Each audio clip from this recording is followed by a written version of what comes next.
Hello everyone and welcome to Valinkos channel. In today's video I will show you how to fix the issue of your cursor not appearing in Windows 11. And now let's get started.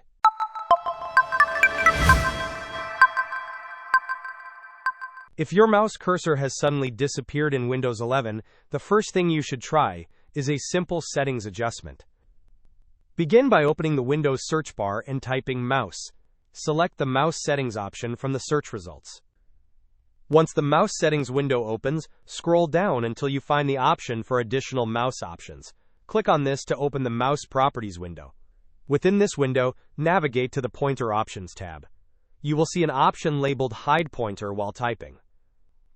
To resolve the missing cursor issue, uncheck this box. After unchecking it, click on the apply button, followed by the OK button to save your changes. Hope this was helpful. Don't forget to like and subscribe if you enjoyed. As always, thanks for watching, and I will see you in the next video.